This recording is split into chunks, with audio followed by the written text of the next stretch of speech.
All right. Hey, everybody. It's Kim Levinsky here for another post Tahoe 200 vlog. I am joined by my friend PT Chris Smith coming to us from Long Island, New York. Hey, Chris. What's going on? How are you? I'm doing great. Thank you for joining me on this vlog. This was one of the post videos that I wanted to do to chat about the strength training because you were such a huge part of getting me to the finish line, but more importantly, the starting line of Tahoe 200. Oh yeah, well, please. I wear this as a badge of honor to even have a part in this process and experience. So thank you for having me be part of it for sure. Awesome. Well, we'll tell all the people watching on YouTube, just fill us in on like a little bit of background for you, like how'd you get into trail and ultra running, and then your background as a PT as well. Yeah, for sure. So honestly, it started, I'm a physical therapist, right? And I've always wanted to help athletes, and it's been a passion of mine. And honestly, I've been through the bouts of running injuries. I met the love of my life, not my wife, and she got me into running. And I was like, I got to keep up with her and her family, and they're all big runners. And I decided I was going to run for a marathon. And I literally was in the best shape of my life, but was riddled with injuries for years. And it was frustrating to no end, to the point where I always share the story.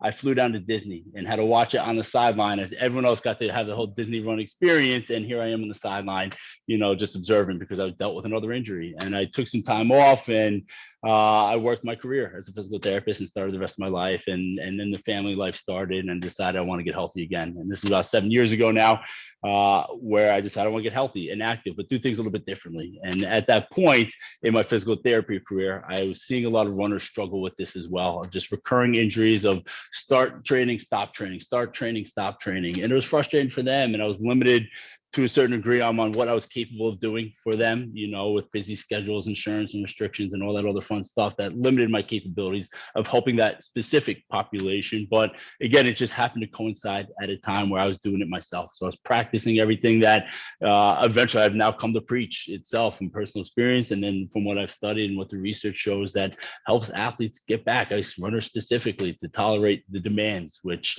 we'll get into, but it's specific. We know what they are. It's how do we meet these demands to run healthy. And I studied it, I practiced it, I got successful at it personally. And at that time I got burnt out and frustrated in the career, and I decided, this is a passion of mine.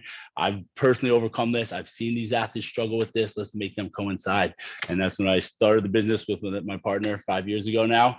And it's been fun since. And now this is all I do, is to help that specific running population get back to what they love doing, which is running. And it tends to be a certain type of individual runners, right? Who are, I need to do it, I have to do it, I want to do it, I'm lost without it, right? So they're just a population that's fun to help. And it's I've been there, I've experienced it, I practice it, and then now I get the opportunity to help, which has just been fantastic these last 5 years. And the trails have just been, it's something that is just more fun. To me, it's, you can get away from city life and busy life a little bit easier on the trail. So that's why I love that specialty above all else. So, but that's it. That's my experience. And then now I get to live it, which is fun. That's awesome. Well, I know I immediately knew that we were going to get along because mostly your philosophy is to not stop running if you have an injury. And that's like the magic words that every runner wants to hear. If they've got an injury, they don't want to be told to stop. So. No, for sure, right? That's what most even doctors say to this day is, what's hurting, what's causing it, stop doing it, right? And at the end of the day, what we see is that we just hit a breaking point. If we can learn to work around that breaking point, build up around that breaking point, and continue things, it doesn't most times mean we have to stop. It just means we have to find a better way to build up around that breaking point. So it may mean reducing our volume or reducing our intensity or our frequency or some of the variables that we can manipulate, but it doesn't mean stop. And that's where, this is what I do now, is to find where those breaking points are in individuals. Injuries, to simplify to me, is how much stress we're placing on our system and how much stress our system can tolerate. And when we get a good balance there, we can reduce how much stress with a better stride and our variables. But at the end of the day, if we can build up our tolerance to it, runners can be successful. And that's really where I've seen the running community, just lack, over the years, and really try to now push my business into is, yes, we can reduce our variables and our stress to a certain degree, but let's find better ways just to tolerate it, especially if we want to push bigger distances and intensities and volumes and paces, which is what every runner wants to do, right? Is run faster and longer, better, stronger, pain-free, right? So there's a better way to do that, and it typically means finding our breaking points and building up around it, which is my philosophy with this business. So yeah, it's awesome, and I'll share a little bit just how we connected. I touched on it, I think, a little bit when I started the vlog back in, I don't know, earlier this spring. Was that I was dealing with a nagging IT band, patellar tendon thing. It was kind of on and off last year training for Tahoe before it got canceled. And then this fall, it would not stop. It was so nagging. And a friend of mine who's a PT had found your information online. And I think she was reading about your philosophy of like heavy strength training. And she knew that was right up my alley because I didn't want to stop running. I just wanted to get better. And so she encouraged me to reach out to you, and we connected. I think it was in like January. I made the very long trek out to Long Island. It's like another country. Oh yeah, it's never easy to get out here. Yeah, but we connected there. You did a bunch of assessments, like strength assessments, looking at, just, I think you had me on the treadmill, right? You were doing like run gait analysis and all that. And then you sat me down, basically said like, you're going to do really heavy strength training.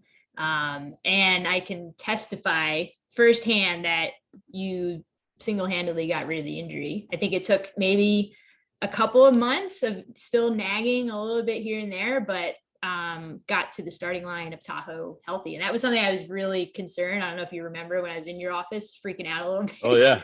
I was really worried about it because I couldn't rehab it on my own. It wasn't working. But man, got through, all the training, and then Tahoe 200 got to the finish line. So that's kind of our story of how we connected. Yeah, no, yeah, for sure. And again, I always appreciate you making the trip out, for sure. And like you said, we did a bunch of assessments, right? We looked at your stride, we found ways to optimize and reduce some of the stress and redistribute the stress to a certain degree. And then we took you to the mobility and strength assessments, and we found your breaking point, and you put the work in. So, not single-handedly, I can come up with any game plan and help people. At the end of the day, and this is for all runners, right? There's no quick fix to any injury, and you got to put the work in above all else, which is, it comes from you with consistency and finding the right intensities, again, to find where our break point is and work around that. So I appreciate you putting the work in above all else. So it just yields good results when we have athletes that are willing to put the work in. Yeah, it was awesome. So I think probably anybody who's watching this video, they want us to like just cut to the chase and if they want to know, like, what do you have to do to get to the starting line of a 200 miler? Like, what does that training look like in terms of cross training? I'm assuming if you're watching this video, you've already kind of bought into the philosophy of you have to do more than just run and hike to get ready for it. So Chris, you want to share some intel of what that looks like for 200 miles? For sure. Yeah. Listen, at the end of the day, we know the benefits of strength training. The main benefits is we're better runners. We improve the running economy, right? We run more efficiently overall. We reduce our risk of injury and increase time to exhaustion, which it means we can run further if we're stronger, right? So at the end of the day, we need to find the right intensity and variables that work to create the adaptations we're looking for. And for runners, we know aerobic capacity is one of those variables, and that comes from our slow, easy runs, right? At the end of the day, we need tendon stiffness. We need strong muscles. We need resiliency, and that comes from strength work. And my main principle with this is finding the right intensity, getting heavy. Right? We've talked about that. I think that's the biggest misconception for people is, we do something that's repetitive in nature, so we need to stimulate that in the gym and just add some resistance to it and do it over and over and over because that's what running requires. And like I said, when we're looking at adaptations for training for a big race like that, we need good aerobic capacity, which is what we get through running itself. Any other adaptations that come through repetition, we get through the specific sport of running. So we don't need to do anything else in my book that is repetitive in nature. We're getting the, you know, the mitochondrial density, the increased aerobic capacity, and the rest of those aerobic benefits that come through repetition. When we're looking at is resiliency, a tendon stiffness, a muscle size, and just overall tolerance to the stress of running, that comes through heavy resistance strength training. So I think just in the general sense, we have to implement that. When we're looking at how do we implement that, right? It depends on races and experience and, you know, injuries and a lot of other factors that go into strength work. So I think it does, for me, there's not going to be any general approach to this. There's no, you know, quick way into this. Just finding where it works for you. Right now, if we're talking about healthy individuals, just start with anything, see where you are, right? There's main lifts, main patterns that we want to train: squat, lunge, deadlift, calf raise, hip flexors. You hit those muscle groups, you're set, right? And there's variations to work on, again, where your weaknesses are and where your breaking points and how to modify range of motion, intensity. But for me, it's just get started above all else. And, you know, when people are looking to get started, this is something that's done in advance, right? It's a little bit trickier as we're building volume, as we're getting closer to race day. We can do it, right? But it just becomes another stress on our system when we're looking at, you know, stress that we're placing on our system and our body's tolerance to stress. Strength work to a certain degree, especially when the lack of recovery becomes a stress. With adequate recovery becomes a benefit and an improved tolerance to the stress. So for me, this is something that we start months in advance, off season, preseason, you know, when we're starting to formulate a race plan in general is when we should be hitting our heavy strength training, you know, and again, it doesn't have to be mind blowing, it doesn't have to be time consuming. I think, you know, if we can spend 30 minutes 2 to 3 times a week hitting those 4 to 5 main lifts, main body parts, again, for healthy individuals, and just getting heavy. And, you know, and this can be done in a superset fashion where you just a calf, a quad, a hamstring, a glute, a calf, a quad, a hamstring, a glute. It can be time efficient. Listen, we got busy lives. And I think that's another restriction to people implementing strength work is that they just find the time. So they just don't do it, finding the experience. It doesn't have to be crazy. It doesn't have to be complex, but let's hit our main lifts, right? So for me, we start that in our planning phase of race training, right? And starting to get heavy, start to develop that experience, start to allow for the proper recovery and those adaptations to take place. And then we start to work that into our race training. And then we can start to implement volume and start to build our volume while maintaining. And then we can go from there if you want me to really get into specifics on how do we approach and change that as we get closer to race day. But for me, that's probably the best way to get started for people is let's start to plan this in advance and start to, when we're starting to pick a race, how do we start to implement our strength work early into our race training rather than wait until it's a little bit too late. So does that make sense before I continue or ramble on too much there? Yeah, absolutely. Preach it. Yeah, please. All right. So like to me, we're starting to do some race planning. We start our heavy strength work. Nothing mind blowing. You start to figure out where your breaking points are, start to train around those, and just start to get your feet wet into it. And then we start to build our intensity. And for me, again, we're looking in this repetition range. What the research will really show for runners is this really 3 to 6, maybe 6 to 8 repetition range. And when we start talking about repetition range, that means finding an intensity that causes you to be pretty fatigued, not necessarily failure, but pretty fatigued in 3 to 6 repetitions, 6 to 8 repetitions. If you're new to this, maybe 8 to 12 repetitions, right? So for my beginners starting into any kind of strength work, we're going to find a repetition range 8 to 12, an intensity of 8 to 12 repetitions. Start to implement that: a squat, a lunge, a deadlift, a calf raise, you know, a dead bug variation for our hip flexors or a standing hip flexor variation. And, you know, hit those main lifts, 8 to 12 repetitions. Find an intensity, a variation that allows you to get challenged with that. For my beginners, for people with some experience, we start to work that 8 to 12, 6 to 8 repetition range. So we're starting to get a little bit heavier now, right? And then for people dealing with injuries, I think we still need to be somewhere in that 6 to 8, 8 to 12 repetition range. And, you know, especially for you, like I said, tissue has to get stronger. We have to facilitate adaptation. And the problem with running is it's repetitive type stress. It's not heavy type stress, but people associate stress as all stress is equal. And therefore, again, they're fearful of loading that tissue that's injured. But if we're looking to create healthy tissue, we still want to be in this rep range. And it's that 6 to 8, 8 to 12 rep range, you know, for my injured athletes, for my newer athletes, and then for my more experienced, healthier, we're looking in that 3 to 6, 6 to 8. after we start to get more familiar with our strength work, right? So we're getting our feet wet, we're learning our moves, we're in that higher 8 to 12, we're in the preseason of our race preparation, and then we start to get a little more familiar. We start to add some volume. We're a little more accustomed. We're recovering a little bit better. We start our volume building. We start to get even heavier. And to me, we're still getting heavier. Let's start to even almost reduce our volume in the gym and continue to progress our intensity. And then we start that even through really majority for me of our race prep work, and then we start to look at, just to finish off our training, we'll do that for a few months, really, until we're about 6 to 8 weeks out from race. And then we'll start to switch gears a little bit, and we'll work double leg variations into single leg variations. And then we switch gears a little bit more so into adding some speed, right? And now how do we start to optimize this strength that we've been building and utilize it in a faster fashion? And that's where we start to incorporate some of our power lifts and even our plyometric training at that point. So, and then we do that up until tapering, really. And then tapering, we start to reduce even the intensity of our power lifts, start to just work on the coordinated movements and just finish our way up until race day. So that's my general philosophy on strength work, how to incorporate it. Hit me with your questions. Let's get more specific if you have anything after that. Yeah, I love it. I think one of the things that stuck out to me the most when we started working together was when you were explaining just the nature of a tendon injury. And like you referenced before, I think it was so like counterintuitive in my mind that like we're going to lift heavy in order to teach the tendons to carry this load.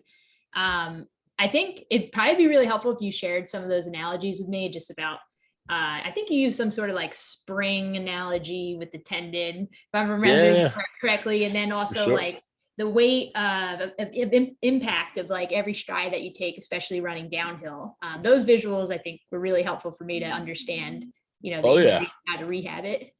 Yeah. So for tendons specifically, right, what we know about tendons in the rehab sense is rest is, I don't want to say catastrophic for it, but it starts to break down the tendon pretty quickly. When we're looking at any kind of tendon, healthy, injured, complete rest is never really the answer. We want to find ways to start to load that tendon, right? And when we look at specific parts of the body and tendon, Achilles is one specific, even the patellar and knee and IT area, tendon's job is to absorb shock and then use whatever they absorb to release that. So it kind of, stores and releases energy for us, really.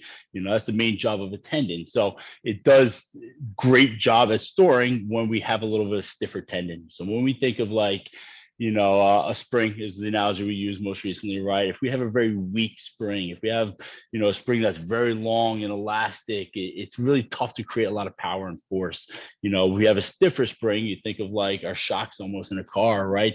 They can absorb shock pretty well, right? And they kind of help us, that if we can absorb that, we can create a lot more. And we just almost optimize its function a little bit better, right? It almost reduces stress by getting a little bit stronger rather than increasing the stress to that tendon. So it absorbs shock better, it releases that energy a lot better for us.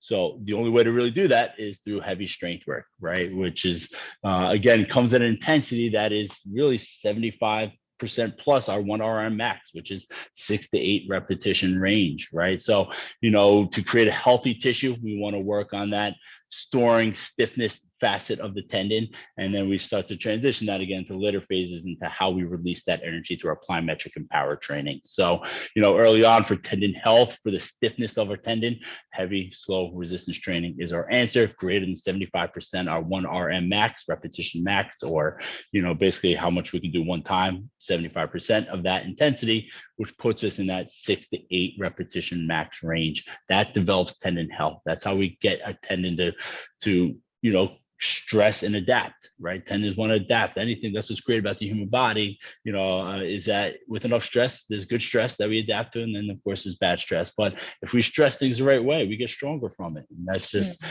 the tendon level, at the bone level, at the muscle level, at the psychological level, right? It's just, we can find right ways to stress our systems and create the adaptations we're looking for. And when it's injured, we want to do that with heavy, slow resistance, and then to get that spring end of our of our spring, or that release, or that, of the energy comes through the plyometric and power training end of things, which we do as we get closer to race day. So, again, the spring is probably the best analogy I like.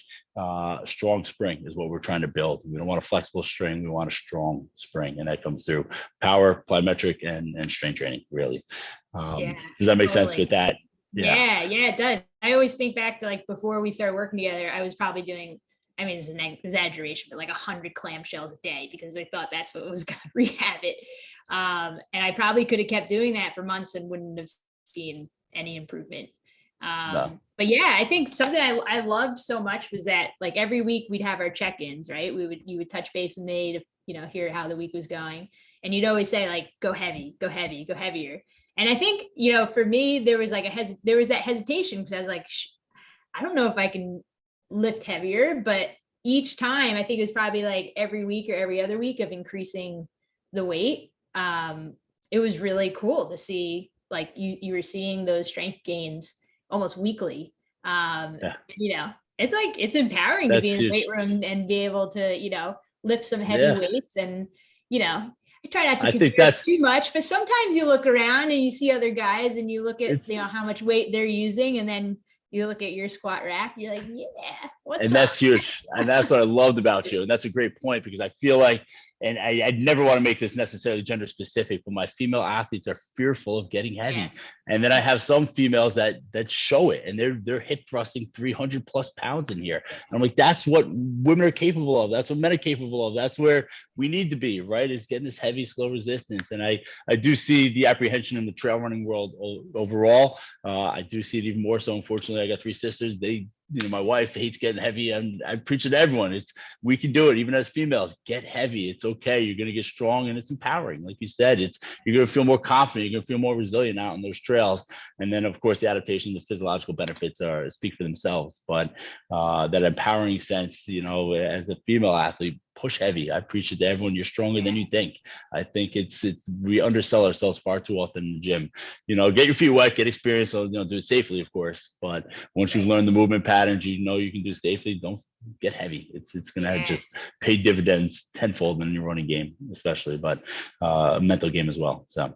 Yeah, absolutely. Yeah, I appreciate all that. Yeah. And I think, something else I mentioned about what you do with your programming is, you provide the workouts are in this app, PT Everywhere. And that, I think, a lot of my hesitation with going heavy was just, I don't know how to use all this, necessarily the equipment, or like I haven't done the movement patterns, but then in the app, it shows every exercise, there's a video that's linked to it.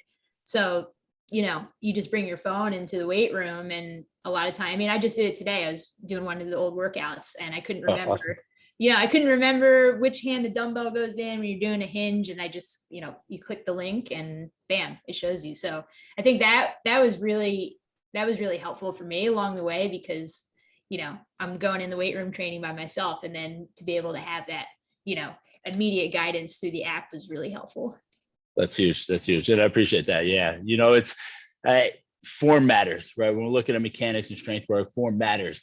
I think to a certain degree, figuring it out on your own is important as well. And I think for people, listen, what I do is not for every runner in the world. I think it takes a certain individual who's willing to learn and accept and has good body awareness and can, navigate some of this. We'll give you the tools, we'll give you the videos, you're going to watch and you're going to play and you're going to feel and you're going to learn these movements almost a little bit better, which I find. And that's why I find that the way I do things now, it just works. It works for people. We get those touch points more so day to day. Chris, I'm a little sore this morning. How, should I do my strength work? Should I not do my strength work? How do I adjust my strength work, right? And I think that's huge. So I think, again, kind of what I do specifically, but I think it's okay for athletes to go to play with some of these movement patterns, get comfortable with them, then start to load them. I think there's no perfect for anyone in the world. I think we have to be able to adjust outside perfect mechanics as well, because that's life, right? Like, when I go to lift a 5-gallon jug off the floor, I don't do a perfect deadlift every time I go to lift a 5, right? There may be some rounding my spine, there may be, and that's okay. I think we sometimes overstate that.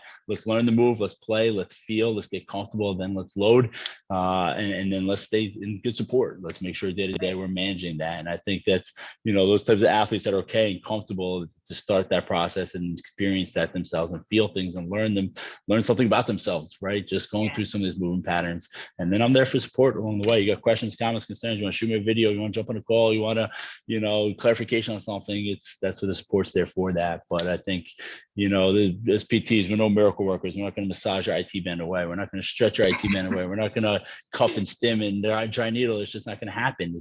We got to load and let you go play with it, but let's find the right ways to do it, the right variations, and you experience it. You learn the awareness, you get comfortable with it, and that starts to I've seen just transpire and work into the running game that much better for them. So anyway, that's huge, and I'm glad you felt that. So thank you. Yeah, it's awesome. And my crew who was at Tahoe, I think they would say the same thing, with the exception of maybe one section where it was this like insane steep downhill, which it did aggravate my knee a little bit. I'm telling you, like, end of the race, we were running down the hill, and I remember telling the crew at the end, like, my legs are fine. I am not lying, I was not sore after Tahoe 200.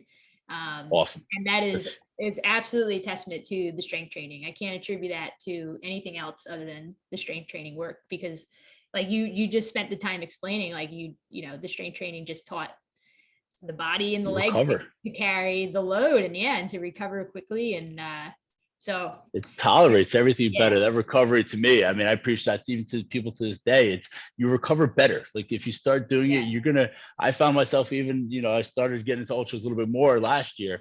I found out the times I did my strength work more consistently, I recovered better. I'll go for 20 miles on a Saturday, and Sunday another 20, and then Monday ready to do strength work, which was phenomenal. And I didn't experience that when I first started getting into training 10 plus years ago. I don't know if I can add another stress because I'm already struggling recovering from my runs, and I'm spent for 2 days, and how could I ever add more stress to this? It's only going to make it harder, right? And it sounds counterintuitive, but I'm telling you, it helps with the recovery. So 200, listen, we're going to deal with aches and pains. That's just the reality. 200 miles is not normal for a human being, right? And at least an average one. So a little bit of pain, but you recovered, which is even 2 miles. That's fantastic. I know I've experienced at small distances, but it helps with recovery. It doesn't hinder recovery, which is an important concept for sure there. I think so. Yeah. And I think just the combination of working with you with strength training and then with Dina with the nutrition, it was just, you guys, I mean, you haven't even met each other, but so many of the things, the principles, you were on the same page. So that was really great to have that coming from both sides. And one of those things, which we just talked about before the video started, was the recovery after Tahoe.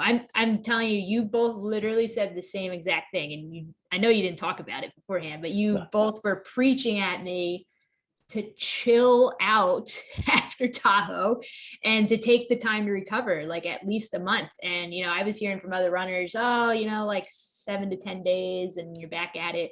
But I can tell you, after taking a month, I mean, I was running a little bit, but nothing more than like an hour or so. Now I'm back to full training these last 2 weeks and feel really, really good. So, recovery is huge. Yeah. Much thanks to you and Dina. Yeah. Yeah. Awesome. No, please. It's my pleasure for sure. But even that recovery, that's, any training, even the strength work that we talk about, or the aerobic training and the volume and all that, we're only good as what we can recover from. So when we're talking about injuries and training, and 200 miles takes, just at the bone level, we know it takes 30 plus days for bone to fully resolve, to reabsorb, to get stronger again, right? So you're only risking tendons, muscles, is more extensive damage at 200 or at 50 or whatever your distances are. But it's just, we need that recovery time. And listen, there's nothing in the world that we should do 12 months out of the year over and over and over, especially repetitive activity. I appreciate the high school athletes and any, really all athletes. Nobody should be playing soccer year round. Nobody should be playing baseball 100% year round. Nobody should be, take that month, take that recovery. Listen, you're going to not lose as much as you think. And I promise you, second time around, it's going to come back way faster than you think, to the point where probably 2 to 4 weeks back into training, you're probably back to what you were, post 200, right? Or, ready for 200. So, that recovery is another important variable. You're only as good as your recovery. So. Awesome. Well, Chris, this has been fantastic. Thank you for hopping on this video to share with the folks who want to know the secrets of strength training for a long, dumb race. But why don't you share, like, how can people connect with you if they want to learn more about, what you're doing, like what services you offer? I think one of the best things about your programming is that it's all virtual, and that just makes you so accessible. I know you're working with people, you just told me, like Australia and England, which is really, really cool. So how can people connect with you if they want to learn more? Yeah, for sure. No, I appreciate that. Thank you. So my Instagram page, runforever.rpa. I have a website, www, right, runforeveracademy.com. So it's runforeveracademy.com. Via my Instagram handle at runforever.rpa, or shoot me an email, chris@runforeveracademy.com. So Run Forever Academy is a business. Website, Instagram, email are probably the three best ways to reach out. And listen, is a passion of mine. I practice what I preach. So anyway, I can help the trail running community specifically, but the running community in general, and especially injured runners, put in the work. It'd be my pleasure to help you get back. So thank you. Awesome. That's great. And just a reminder, if you're not from the East Coast, Chris is from Jersey, New York area and talks very fast. So I tell him all the time, whoa, slow down. I do get that too much. I thought you were going to tell the accent too. I get that a lot. The accent. Across the world. Are you from New York? What? How do you even know that? Yeah. Anyway. Yeah. So. That's awesome. I love it. Well, Chris, has been great. Thank you so much. Appreciate y'all tuning in, and reach out to Chris if you got an injury or you just want to, get after it in the weight room and get stronger on the trails. I appreciate it. Thank you, Kim. And it was a pleasure. And congratulations again. Now, that's something that is a badge of honor for me, and I appreciate everyone. I had a 200-mile finish here, so thank you as well. But yeah, it's awesome. Good teamwork. That's it. So cool. All right. Thanks, guys, for tuning in. We'll catch you on the next vlog here.